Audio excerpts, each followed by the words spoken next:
इंतजार का फल, सब्र का फल मीठा होता है। आपने इस मुहावरे को जरूर सुना होगा।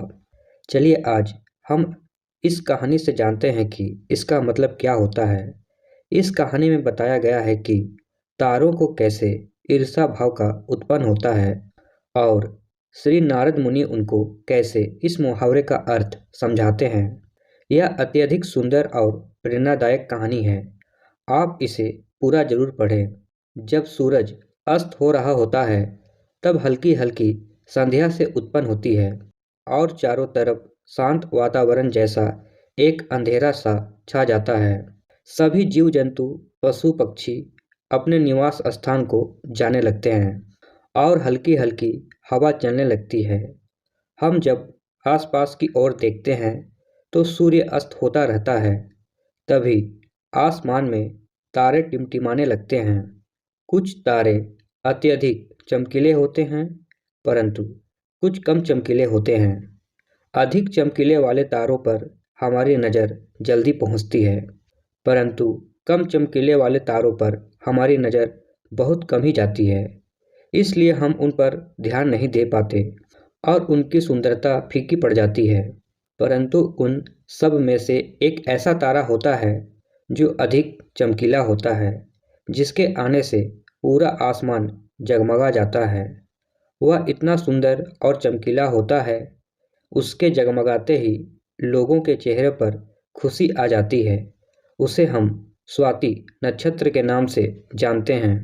अत्यधिक चमकीला और सुंदर होता है, जिसके आने से लोग खुश हो जाते हैं। इसलिए बाकी के नक्षत्र स्वाति नक्षत्र से ईर्ष्या करते हैं और अपने इस ईर्ष्या की कथा को श्री नारद मुनि को बताते हैं।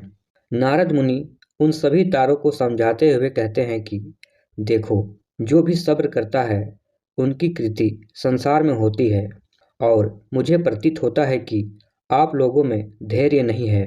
इसलिए आप लोग संध्या काल में होते ही तुरंत जगमगाने लगते हैं।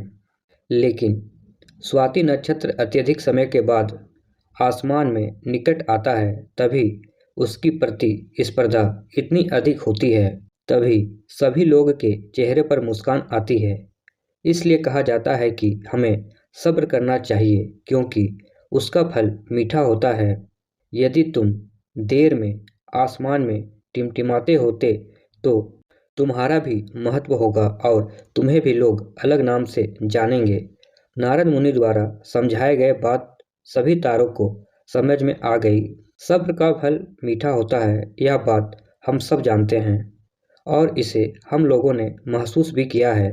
मैं हमेशा अपने कार्य को पूरा करने के बाद उसके परिणाम के इंतजार में उतावला हो जाता हूँ, या फिर अपने आने वाले कार्य को पूरा करने के लिए उतावला हो जाता हूँ, जिससे मेरा आने वाला कार्य बिगड़ जाता है। परंतु मुझे ऐसा नहीं करना चाहिए। मुझे सब्र करना चाहिए उस परिणाम का या उस आने वाले कार्य का, जिसे मैं उस कार्य को अच्छे से समाप्त करूं और उसका परिणाम भी अच्छा हो। हम जानते हैं, जल्दी में लगाया हुआ निशाना हमेशा अपने गोल से बाहर जाता है।